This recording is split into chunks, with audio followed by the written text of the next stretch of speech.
I should just start bringing a juice box and just hold it up and just know that's what I'm leading with. I do like the idea of juice boxes. We might evolve from the Gatorades. Look at you, Jamie. On the offensive side, I thought we started really fast, started in 2 minutes, got off to a hot start, and I think it was all because of Cam Ward. And I thought he was commanding the ship. He was really accurate. He's getting the ball out on time.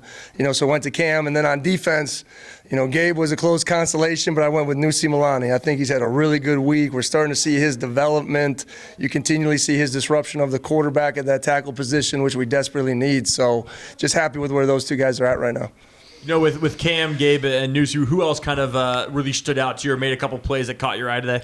I come back to running the football, and I think Nakia is starting to understand the style that we want to, run with. And I thought his physicality, his presence. I know you saw him leap over the guy, still make his, keep his feet and almost make a first down.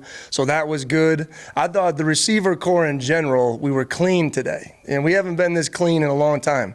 I thought we caught the ball well. I thought we advanced it well. We made some people miss. Trey Horner gets the big one down the sideline.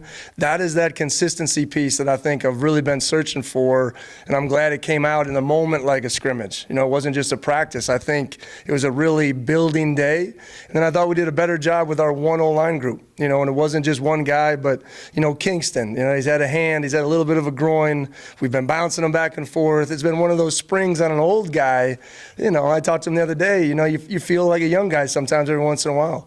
But he's taken the load. I think he's been an anchor in there, and I thought our offensive line play was a lot better. And I thought as we went throughout the scrimmage, the defensive momentum kind of picked up, and that's where that D-line really came into play. And I really got to watch the film to see some of the secondary stuff and who we can really count on right now.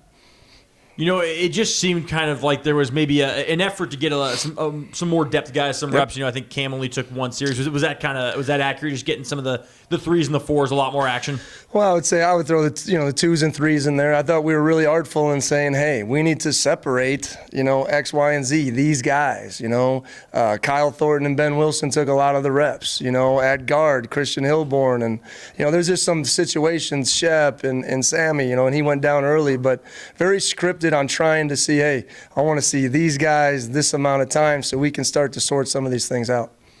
The other thing I noticed is just Ryan Peters just got a little bit injured there and just little ankle injury. Okay. Little ankle injury. Yeah. And then just the other thing, just in noticing, it seemed like, there was a little bit more emphasis on the screen game. Is that something you guys are truly trying to kind of instill? Yeah, because we talked as a staff yesterday, we want to find who can run those things. We've been a little hesitant up to this point, so it takes a little bit of fear. And, Vel was great at it, the last couple of years. So we've had a stud do it. And without Renard being in there, because we know Nardi can do it, we want to see another guy, especially one of those edge guys, kind of run through the smoke and see if they can make plays in the screen game. And, I thought Eric does a good job. Get the ball out fast, screen it, get the ball in space to our playmakers and, not allow, the defensive line to have impact.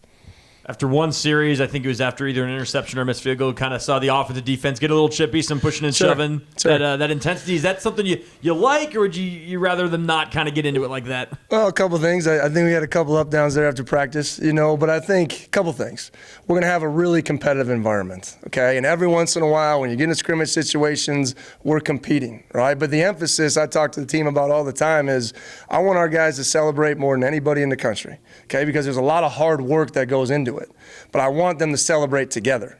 And that was a moment that we failed. Okay, we're going to learn from that. We're going to learn. And, I thought we were and you look at the numbers, I thought we had the most personal fouls in the league last year. A couple of them on offense in terrible situations at the end of games. We need to learn from these things, right? So I love the competitive juices. Sometimes that happens. It's football. Okay, so we'll learn from those situations too. How much of an emphasis was it to mix and match a little? Because I see Yep. some of where there's like Travion Brown's in there Yep. with some threes. And what was kind of the, I guess, what were you trying to get done by doing that? Well, I think a couple things. The main position that sticks out of the rotation was the quarterbacks. I mean, we need to separate some of these two quarterbacks between Emmett and X and Vic. So we tried to rotate those guys with some of the 1-0 linemen and the 1 receivers.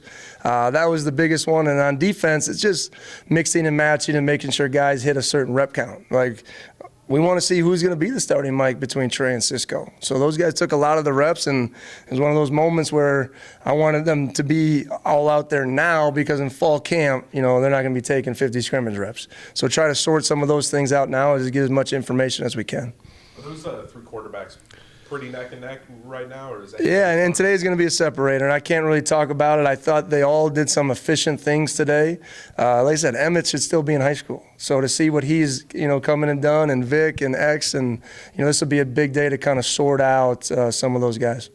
And I know he didn't play a whole lot today, but I'm working on a thing about Deion Henley, and I was just wondering, kind of what you've seen from him throughout spring camp and his versatility. I know his background is pretty crazy. Yeah, I mean, that you see the athlete, and it's amazing throughout history how many times guys don't play a certain position their whole life and they end up starring at that position, right? Deion's going to be one of those guys, that length, that size, that speed.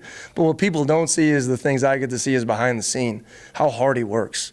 And he's in the film room. He's asking questions. When we recruited him, obviously Coach Ward had a relationship.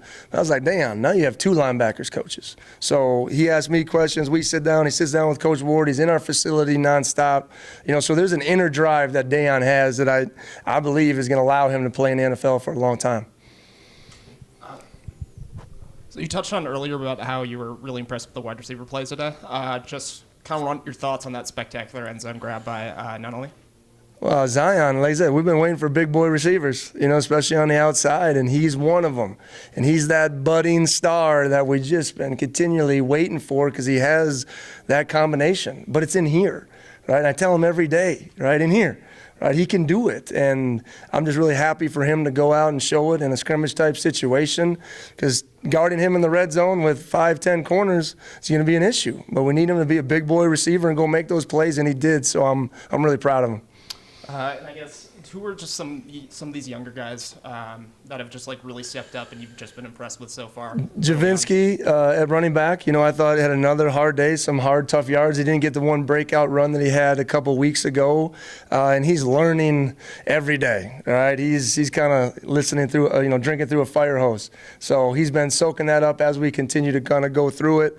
Orion Peters is the one that has always been standing out to me, that just couldn't be more excited about his progress and his mentality, and he went down a little bit, and he'll be okay. Josh Meredith is another one. And then defensively, Adrian Shepard, so I got to watch the tape. I was standing more on the offensive side, but I thought he made some plays, and I saw Jaden Hicks with some late PBUs. So those are guys this team will need to contribute heavily to be successful.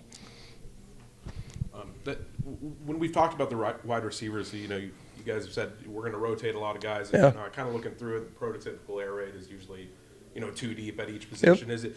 You expect it to be a little bit less than that, kind of considering the emphasis on the run game and the tight ends introduced? Competitive depth. We'll rotate a lot of those guys in there, and they're still kind of sorting themselves out. And we're developing this tight end position. I've said that a lot.